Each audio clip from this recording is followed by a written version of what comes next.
welcome to another video. So in this video, is it okay for your Filipina girlfriend to ask for money? Well, if you're asking yourself that question, then I'm guessing you're probably unsure. So in this video, we're going to look at quite a few different things. We'll talk about family values. We'll talk about the difference between Western culture and Filipino culture. And there's quite a few different things we can discuss. So let's get into the video. So the first thing I would say is, I don't know what your situation is. So, you know, I'm not sure if what I'm talking about will apply to you, but maybe you're in a long distance relationship. What is it they call it? LDR. And maybe you're chatting to a Filipina girl online. You can call her girlfriend, maybe you do. And maybe you've met her through a dating app or something like that, I don't know. Or maybe you've met her and you're in the Philippines. Maybe you've met her once or twice, and all of a sudden she asks you for money, and you're thinking, what's going on here?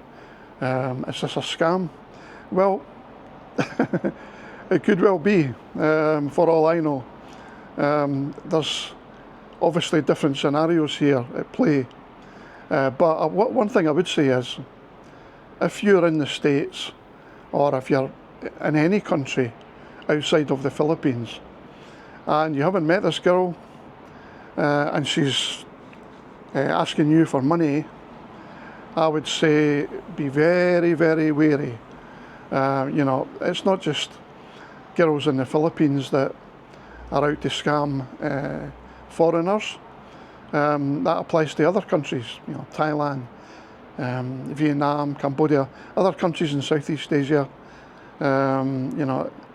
Just be very, very careful. And it's difficult for me to address this because I don't know how well you know your girlfriend, if that's what you want to call her. But there are some things that we can look at. For example, why is she asking me for money? Well, you have to understand that in the Philippines, I'm sure you know, there's a lot of poverty, but there's a big difference here between Filipino culture and Western culture. In the Philippines, they're very, very family orientated. Actually, I mentioned this in my last video about one of the big differences. And when I say family orientated, now we all love our family.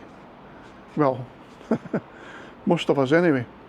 The difference is, in the Philippines, they usually have big families.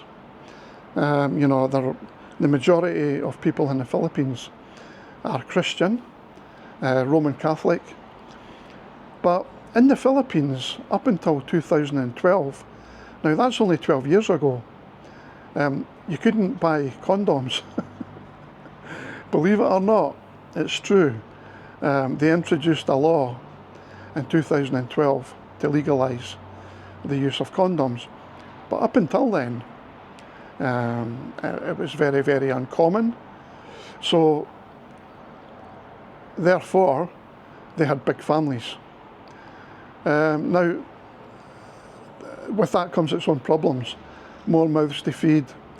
But the other thing is there's high unemployment as well.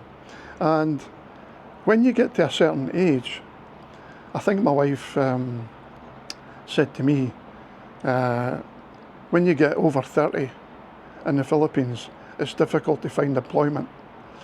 And I'm only going by what she told me, but I've seen with my own eyes, if you go to any department store in the Philippines and walk round, you'll see all the staff are young. And when I say young, I mean under 30. That's the first thing that struck me the very first time I went to the Philippines and Manila, and I was shocked. I was like, they're just young kids. So it does exist, this scenario. So maybe you're chatting to your girlfriend online if you're in an LDR, and maybe she's young and she's pretty and you don't want to lose her. So I can understand, you know, if you don't send her money, she might get upset and then you've blown it. That's one scenario. But getting back to the family thing, what they do is, now you're probably aware of this, but a lot of Filipinos work overseas, and they call them OFWs, Overseas Filipino Worker. That's how I met my wife. She was working in Malaysia. But if you know, if they're working overseas, what they do is they send most of their salary back to the Philippines, to the family. Now, if you're a Westerner, if you're a foreigner like me, you're not used to that. I wasn't used to that when I first went to Southeast Asia. You know, we have siblings and we have parents, and you know, most of them are working, unless your parents are retired, and maybe you have children as well. It's not any different. You know, maybe if you're married in the UK or in America and you have to work away from home, you would send money back. But in the Philippines, they're very, very family orientated, and that can mean extended family as well. So there is a justification for them wanting to send money back, and that's in their culture. But getting back to your potential problem, you'll know yourself, you'll have a feeling for this relationship. And I can't advise you on that, but what I would say is, if you're talking to a Filipina girl online and you haven't met her, go to the Philippines before you send her any money. Meet this girl, and then you'll get a better understanding of her situation. Maybe you'll meet her family, maybe you'll see where she lives, rather than sending money.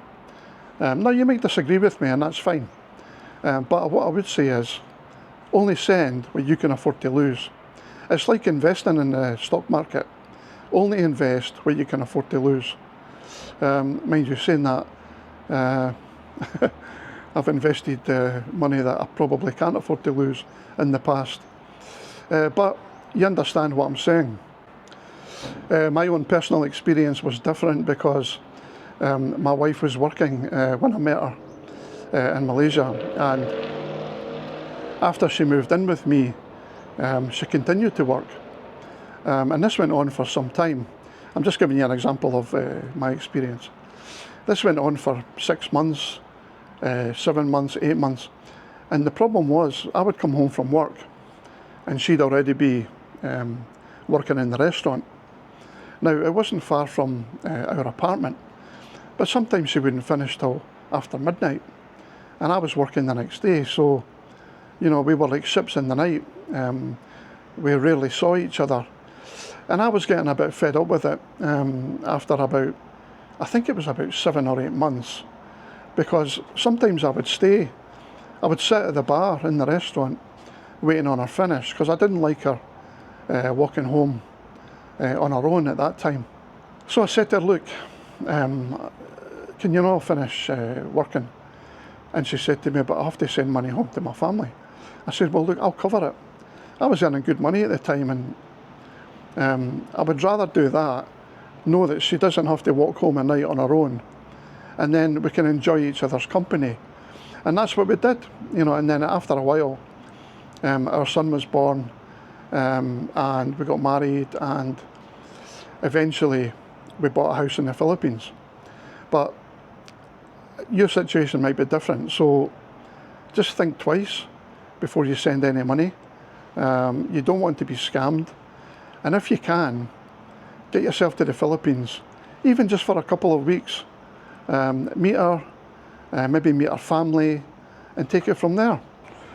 You know, the last thing I want is for you to be scammed, and it does happen, not just with Filipinas, it happens with Thai girls more so, I would say. But just have a think about it. Don't be daft. Use your loaf, and you know, you'll be fine. Again, thanks for watching, and thanks to everybody who subscribed, and I'll catch you in the next one. Bye for now. Cheers.